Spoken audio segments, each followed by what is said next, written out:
C'est pas gentil, mais je trouve ça tellement drôle. Désolé mon chat. Salut les gens, salut les copains, j'espère que vous allez bien et aujourd'hui on se retrouve pour une nouvelle vidéo de cette série des vlogs d'août.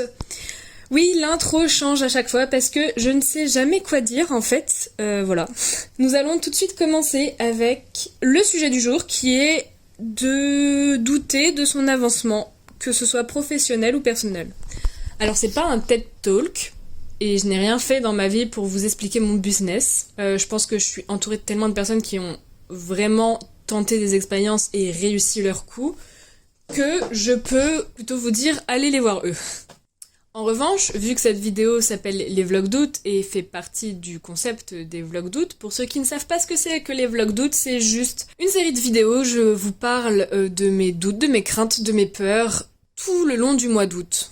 Donc comme cette vidéo fait partie des vlogs d'août, je peux vous parler de l'angoisse que c'est pour moi d'avoir la sensation que je n'avance pas dans ma vie. Pour les quelques recherches que j'ai effectuées, j'ai pris la question dans un autre sens. J'ai cherché ce que le sentiment de stagnation impliquait. Mais je n'ai pas trouvé de choses assez intéressantes pour ce vlog, même si j'ai trouvé des choses ultra intéressante pour d'autres choses. Du coup, je vous les mets quand même en description. Comme vous le savez maintenant, si vous me suivez depuis un moment, je viens de terminer mon master de recherche en cinéma. Je suis diplômée et mon projet professionnel se résume à je veux écrire et réaliser des films. C'est seulement ça qui compte dans ma vie et je ne me verrai pas faire autre chose en fait. Oh, j'ai pas changé de pull. Tant pis. En revanche, comme la plupart des carrières professionnelles, et notamment celle-ci parce qu'elle est artistique, il y a tellement de chemins et de possibilités pour atteindre ne serait-ce que la place de réalisateur, que c'est complexe à 23 ans de se projeter dans ce rôle-là. D'autant plus en étant une femme. Dès que je pense à mon avenir professionnel, je me sens défaillir.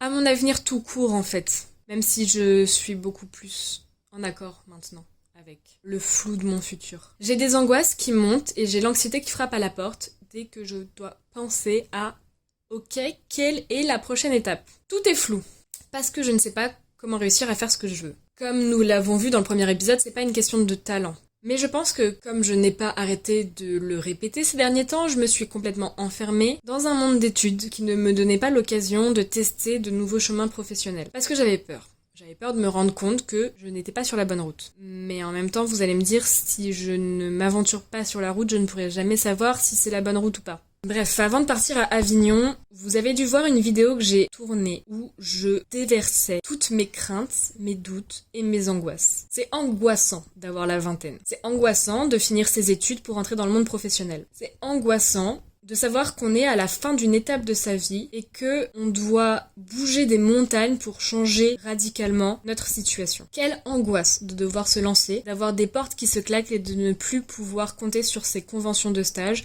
ou sur ses parents, sur son travail, sa bourse, son statut d'étudiant. Alors oui, concrètement, à l'heure actuelle, je doute d'avancer professionnellement et personnellement dans ma vie. Je ne suis pas partie en vacances cet été parce que je voulais faire des choses et découvrir de nouvelles opportunités. Et pourtant, j'ai l'impression que les 2 derniers mois sont passés à une vitesse et je me souviens plus très bien de ce que j'ai fait. J'ai l'impression de n'avoir rien fait et pourtant je sais que j'ai pas rien fait. J'ai l'impression de stagner. Bon, j'ai changé de tenue parce que je commençais à avoir chaud. Je sais plus où je me suis arrêtée parce que j'ai vraiment fait une longue pause pour que la batterie se recharge et que j'en ai assez pour terminer cette vidéo. Donc, on va reprendre et je ne sais pas d'où. De toute façon, vous vous en fichez parce que ça se verra pas ça se verra pas dans la vidéo, ça sera au montage que je vais galérer. Encore une fois, désolée pour le changement de lumière. Évidemment, je ne fais pas la météo, c'est pas moi qui dirige tout ça, donc je ne suis pas dans les capacités de vous offrir des vidéos tournées en studio. Excusez-moi. Je ne suis pas parfaite, mesdames et messieurs. Donc je disais que j'ai l'impression de stagner parce que je cherche du travail, mais je n'en trouve pas. Je recherche des opportunités professionnelles et personnelles, mais je sais pas trop où chercher. Et quand je dis des opportunités personnelles, c'est faire des rencontres parce que ce que j'aime, c'est rencontrer des nouvelles personnes pour découvrir leurs nouvelles expériences et ouvrir ma vision sur le monde sur autre chose. Mais je passe mon temps chez moi en ce moment. Je me suis engagée sur plein de choses bénévolement et Ça demande du temps. Devenir réalisatrice, ça prend du temps. Devenir scénariste, ça se fait pas en un claquement de doigts. C'est beaucoup de hasard aussi, beaucoup de rencontres, beaucoup de choses qui se font à des échelles qu'on ne peut pas contrôler. Et je crois que je regarde trop de ce côté-là. Je regarde trop le côté que je ne peux pas contrôler pour m'intéresser à ce que je suis en train de faire dans le moment présent. Ça revient un peu à parler de la vidéo d'hier sur le fait d'être parfait, c'est que je pense que le perfectionniste a envie de tout contrôler pour que tout soit parfait. Mais le hasard fait qu'il y a des paramètres qu'il ne peut pas prévoir. Donc ça ne peut pas être parfait.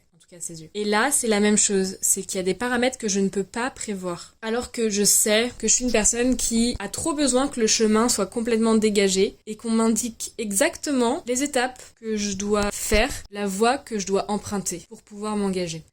Mais la vie, ce n'est pas comme ça. La vie, c'est des prises de décision qui permettent de mettre un pavé devant l'autre pour te créer ton propre chemin. Comme on me l'a dit, il faut un moment choisir. Et tu ne sauras jamais si t'es sur le bon chemin à partir du moment où tu ne prends pas de chemin du tout. En plus, tous les chemins se croisent et se décroisent. Tu n'as pas qu'une voie à suivre. L'important est de savoir ce que tu veux. Faire des choix, c'est renoncer. Faire des choix, c'est perdre une partie des possibilités qui s'offraient à toi si tu avais fait un autre choix. C'est aussi l'ouverture sur de nombreuses autres possibilités. J'ai eu une conversation avec un ami dernièrement. Bisous si tu passes par là, tu te reconnaîtras sûrement. Je sais même pas si tu regardes mes vlogs. C'est cool. Si jamais tu le fais, merci. Donc j'ai eu une conversation avec cet ami dernièrement à qui j'ai raconté ma vie. Parce que oui, même après avoir fait 15 vidéos sur mes doutes et mes craintes, j'ai encore des choses à dire. Bref, je lui ai raconté le fait que je devais absolument me trouver un travail pour avoir un appartement et partir de chez ma mère. Il m'a demandé dans quel secteur je cherchais et je lui ai dit que je voulais prendre ce qui passait parce que j'avais vraiment besoin de renouveau. J'avais vraiment envie de partir. Mais le fait est que j'ai vraiment envie de trouver un travail dans le domaine que j'aime, que ce soit dans le cinéma ou dans le théâtre, voire même dans la culture. Il m'a clairement dit de ne pas reprendre le travail que j'avais en licence, de ne pas y retourner parce que ce serait un retour en arrière. Ça devait même pas être une solution. Je ne pourrais pas m'épanouir si je retournais dans ce lieu. Pas que le lieu est mauvais, pas du tout.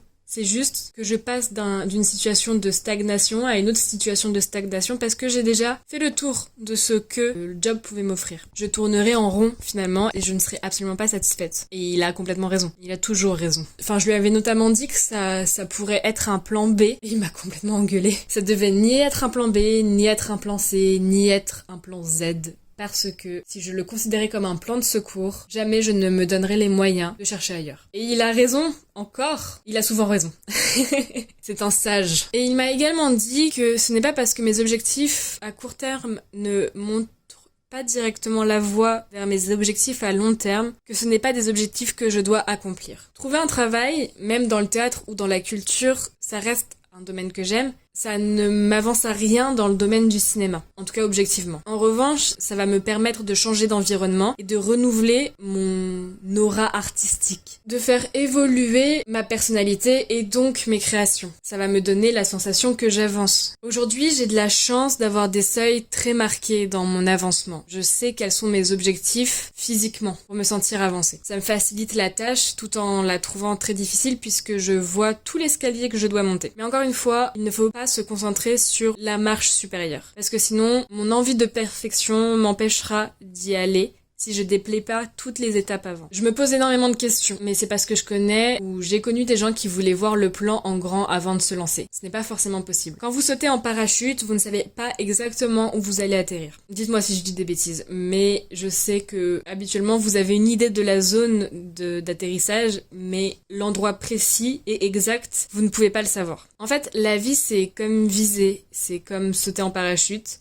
La trajectoire est jamais vraiment précise, mais vous avancez quand même, pas par pas, et c'est qu'avec du recul que vous verrez tout le chemin que vous avez accompli. Mais si vous restez focalisé sur comment ça pourrait être mieux, comment ça aurait pu être mieux, jamais vous ne vivez le présent, et donc jamais vous n'interférez avec le présent, et finalement, vous n'avancez jamais. J'ai la sensation de ne pas avancer, que ce soit personnellement ou professionnellement. Pourtant, je fais tellement de choses en même temps, je ne peux pas dire que je ne suis pas productive. J'ai juste la sensation que ce que je fais n'avance pas dans le sens que je voudrais. C'est pas vrai non plus. Je plante de petites graines que je laisse pousser peu à peu. Et parfois ça donne des choses, d'autres fois non. Il y a un peu plus d'un an, j'ai commencé les vidéos. Et aujourd'hui, j'ai plus de 100 abonnés. Alors oui, c'est pas énorme, mais c'est incroyable pour moi, parce que je ne pensais pas que je tiendrais. Je pensais pas faire 15 vidéos, là, ce mois-ci. Et j'ai l'impression que j'ai énormément évolué aussi en termes de contenu, et depuis que je filme, j'ai appris à parler, à me poser. J'adore pouvoir me lancer dans de nouvelles activités, et ce qui est génial, c'est que pour écrire des histoires, j'ai besoin d'expérimenter. Alors là, ce mois d'août, je regarde des courts-métrages pour un festival, je lis des scénarios pour des festivals. C'est bénévole, mais ça me permet de planter ma petite graine, d'évoluer, même personnellement, dans mon écriture. Personne ne s'intéresse à un personnage parfait dès le départ. Encore une fois,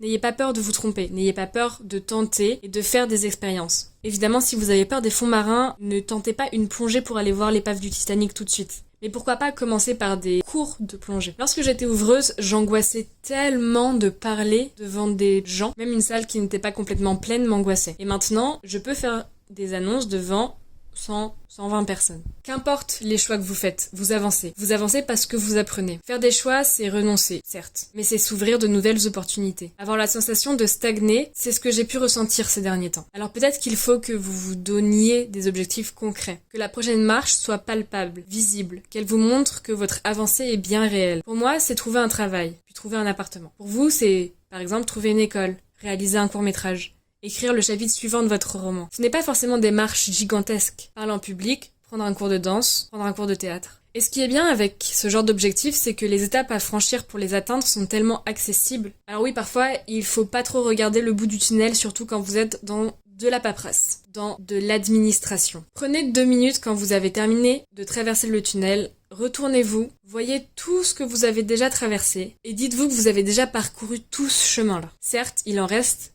sûrement pour arriver à votre prochaine étape, mais vous avez déjà énormément avancé. Agissez, ne pensez pas trop, ne réfléchissez pas trop, n'attendez pas que tout soit parfait pour vous lancer. Encore une fois, la perfection n'existe pas. Trompez-vous, apprenez. Ce que j'aime dans le cinéma, et ce que j'aime surtout en travaillant en équipe ou en faisant mes scénarios, c'est pouvoir les partager avec des gens et qu'à chaque fois ils me fassent des retours constructifs qui me permettent d'évoluer dans mon travail. Et à chaque fois, j'en tire des choses nouvelles. On me fait des retours, et ces retours, je les accepte, et je les ai en tête pour évoluer dans mon travail et pour évaluer mon travail. Je ne suis pas parfaite, mon travail ne l'est pas non plus, mais c'est en m'appuyant sur mon imperfection que j'arrive à avancer. Eh bien, je pensais que je n'aurais pas grand chose à dire sur cette vidéo, mais j'ai quand même écrit 3 pages. C'est déjà beaucoup. En plus, avec cette vidéo, j'arrive à la moitié du défi que je me suis lancé, parce que c'est la 7e vidéo quand même. Il en reste encore 8, mais c'est énorme. Je suis vraiment très contente. J'ai l'impression que j'ai commencé hier et en même temps, je me rends compte de tout ce que j'ai vécu depuis le début de ces vidéos et waouh, c'est trop bien. J'en ai fait du chemin pour être à l'aise avec l'instabilité, avec le fait de vous parler, avec le fait d'être moi face à la caméra. Elle est pas très confortable cette chaise. En fait, aujourd'hui, je me rends compte que je suis à l'aise avec le fait d'avoir la sensation de stagner. Parce que, bien que ça soit une sensation très désagréable, elle nous oblige à agir. J'avais vu un dessin qui montrait qu'avancer n'était absolument pas linéaire, que c'était une courbe et que parfois c'était même une spirale. On a la sensation de reproduire tout le temps la même chose, mais en fait, on évolue. L'important, c'est d'avoir la sensation d'apprendre en chemin. Vous pouvez répéter toujours les mêmes choses. Si vous n'avez pas une stagnation mentale, c'est que ça reste positif. Je pense qu'il faut aussi sentir qu'on avance intellectuellement. Je crois que ça me fait peur d'un jour ressentir cette stagnation mentale. Et dans tous les cas, je pense que je pourrais pas la subir. Je pourrais pas faire quelque chose qui ne me stimule pas intellectuellement, émotionnellement. J'ai trop besoin de changement, de renouveau, me lancer des défis dans de nouvelles activités. J'ai besoin de tester mes habitudes et de faire évoluer mes routines, mon environnement. Vous voyez bien combien de fois je change ma chambre. Alors oui, parfois on va dire que je suis instable. Ah oui. Bah en fait, j'ai pas de réponse à ça. Oui, je suis instable, mais je pense que la vie est faite d'instabilité. Quand on marche, il y a une instabilité. On tombe en avant de se rattraper. L'instabilité fait partie de la vie. Et rien n'est immuable, rien n'est gravé dans la pierre. Il faut en avoir conscience aussi, je pense, pour pouvoir avancer. La vie est un flux constant et perpétuel. Tout évolue et tout change. C'est la vie.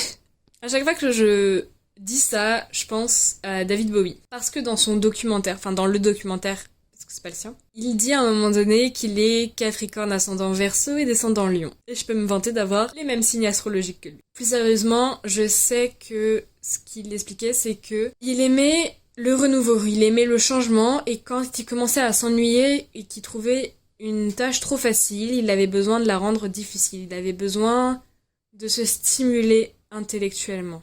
Il change de trajectoire, il se lance dans quelque chose de nouveau, dans un nouveau défi. J'ai parfois aussi cette sensation-là. Malheureusement, j'ai pas la stabilité financière pour me lancer complètement dans de nouveaux défis tous les jours, mais je sais que j'ai trop besoin de faire de nouvelles rencontres, de tester, d'avoir de nouvelles expériences, de faire de nouvelles choses tout le temps. C'est bien pour ça que j'ai voulu faire du cinéma, c'est parce que je sais que j'ai besoin de rencontrer des gens, que j'ai besoin d'avoir... En fait, j'ai besoin d'avoir un temps de routine et un temps de non-routine, où genre je suis sur les nerfs tout le temps, où tout est 100 fois plus rapide. J'adore ces moments de tension. Très étrange, mais c'est le cas. Bon, je crois que je m'éloigne un petit peu trop du sujet d'aujourd'hui. Et du coup, comme je m'éloigne vraiment trop, je pense qu'on va s'arrêter là. Je terminerai seulement en vous disant que vous n'êtes absolument pas seul à avoir la sensation de ne pas avancer ou de douter de votre avancement. Ça ne veut pas dire que vous n'avancez pas. Même si vous croyez ou non à tout ce qui est manifestation, fréquence d'énergie, haute ou basse, dans tous les cas, il y a des choses qui ne font pas partie de votre contrôle. Il y a des choses qui se font dans votre dos, il y a des choses qui sont dues au hasard, si vous voulez, mais que vous ne pouvez pas contrôler. Il y a des choses qui vont vous tomber dessus et que vous n'avez pas prédit. Alors concentrez-vous seulement sur ce que vous pouvez faire et ce que vous pouvez donner dans la limite du raisonnable. Ne vous tuez pas à la tâche parce que vous avez le temps d'avancer, vous êtes encore jeune. Continuez d'apprendre, continuez de découvrir et d'affiner vos trajectoires de vie. Vous avancez, qu'importe le chemin que vous prenez. Si vous vous réveillez demain matin, c'est bien que vous êtes en train de faire quelque chose de votre vie. Et si vous ne savez pas ce que vous voulez faire de votre vie, eh bien... votre but, c'est de trouver quoi faire de votre vie. J'ai rencontré un gars qui m'avait dit un jour que son but dans la vie serait de trouver son but à sa vie. J'ai trouvé ça un peu stupide sur le moment, je l'avoue. Surtout que j'étais au lycée et que je savais que mon objectif dans la vie, c'était de raconter des histoires. Tout tournerait autour de ça, de la création et du partage. Je ne voyais pas comment on ne pouvait pas savoir ce qu'on voulait. Mais évidemment, ça existe des gens qui ne savent pas ce qu'ils veulent dans la vie. Et ce gars avait complètement raison. Trouvez-vous, avancez sur vous-même. Lorsque vous avancez dans la vie, vous n'avancez pas seulement sur un seul palier. Lorsqu'un endroit s'est bloqué, vous pouvez travailler sur les autres pour les débloquer. J'ai toujours trouvé ça un peu ridicule, les gens qui cloisonnaient leur partie de vie. Comme si une seule journée de taf ne pouvait pas avoir de conséquences sur la discussion que t'allais avoir le soir avec ton partenaire de vie. Comment une dispute avec ta meilleure amie ne peut pas avoir de conséquences sur ton travail. Nous ne sommes pas des robots, nous ne pouvons pas complètement ne rien ressentir. Si vous voulez avancer sur un plan dans votre travail par exemple, et que vous avez la sensation de stagner, c'est peut-être que ailleurs, vous n'avez pas assez avancé. J'avais la sensation de stagner dans le domaine professionnel, et ce n'est pas faux, en termes professionnels, je stagne. Je n'avance pas. Ou du moins très très peu, et pas assez vite à mon goût. Je cherche. En revanche, je me rendais compte que ça m'angoissait. J'arrivais pas à correctement envoyer des lettres de motivation, ça me faisait peur dès que je me mettais devant mon ordinateur. J'étais complètement pétrifiée et terrorisée de me rendre compte que je ne pourrais ne pas réussir à faire ce que je veux faire. Et j'étais absolument pas réconciliée avec cette part de moi qui a un objectif et qui a peur de ne pas atteindre cet objectif. Mais cette peur ne devrait pas être un frein, mais un carburant. Il faut agir. J'agis, je travaille, sans perdre de vue ce que je veux faire. J'ai la chance de savoir ce que je veux faire. Ce que j'aime, c'est d'être derrière le retour caméra sur un plateau de tournage. Pour moi, c'est là ma place. Donner des indications aux comédiens, c'est ma place. Vous raconter des histoires à travers des images, c'est mon but, mon objectif. C'est pour ça que je me réveille le matin. Bref, je m'égare encore une fois, mais il est 22h lorsque j'ai écrit ce texte-là. Et j'ai juste envie de vous dire de ne pas vous inquiéter. Ne vous inquiétez pas. Si vous avez cliqué sur cette vidéo, c'est que vous avez peur de stagner, que vous avez la sensation de ne pas avancer, que vous avez peur de ne pas faire ce que vous voulez, que vous avez peur peut-être de vous tromper de chemin. Alors je vous le dis une bonne fois pour toutes, il n'y a pas de mauvais chemin. Il n'y a pas de chemin qui vous amènera plus vite à un endroit qu'un autre. Parce que il y a des paramètres que vous ne pouvez pas contrôler. Et vous ne stagnez pas. Vous avancez à votre rythme. Vous avancez parce que vous agissez. Parce que vous avez la capacité d'introspection qui vous permet de remettre en question votre personnalité et votre travail. Vous avancez parce que vous apprenez. Avancer, ce n'est pas aller tout droit vers l'objectif que vous vous êtes fixé. Comme le dit Orelsan, ce qui compte, ce n'est pas l'arrivée, c'est la quête. Elle était facile, celle-là. Et oui, j'ai pas relevé le défi d'Orelsan. c'est pas grave. Déjà, si je sors 15 vidéos ce mois d'août, je serai très fière de moi. Avancer, c'est faire des détours, c'est faire des rencontres, c'est accepter l'imprévu. Avancer, ça se fait en se levant le matin, en écrivant une ligne, en montant une marche. Avancer, c'est agir, qu'importe la direction. Vous lèverez la tête quand vous prendrez le temps de voir ce que vous avez accompli. Et je pense que lever le pied pour faire le premier pas, vous le pouvez, et ce sera déjà avancé. Ce n'est pas parce que l'action est rikiki qu'elle ne signifie rien ou qu'elle ne peut pas être considérée comme une avancée. Vous avez la capacité de faire ce pas. Alors ne vous empêchez pas en laissant votre doute vous angoisser. J'ai fait pas mal de détours, mais tout ça pour vous dire que vous avancez, vous êtes capable de beaucoup et que je vous remercie énormément pour les 100 abonnés, 109 à l'heure où je tourne cette vidéo. Je m'excuse également si je ne vous réponds pas tout de suite sur les commentaires et tout, parce que là je suis dans un tunnel justement de plein de petites choses qui arrivent et j'aimerais prendre le temps de vous répondre à chacun au lieu de juste liker les messages et de ne pas répondre correctement. Ne doutez plus d'avancer professionnellement ou personnellement. Vous êtes en train d'avancer, vous êtes en train d'évoluer. Vous inquiétez pas, vous apprenez, j'apprends aussi. Et d'ici là, prenez soin de vous, aimez-vous parce que vous êtes des personnes formidables. Likez et partagez pas seulement la vidéo. Je vous fais de gros bisous et je vous dis à la prochaine. Ciao!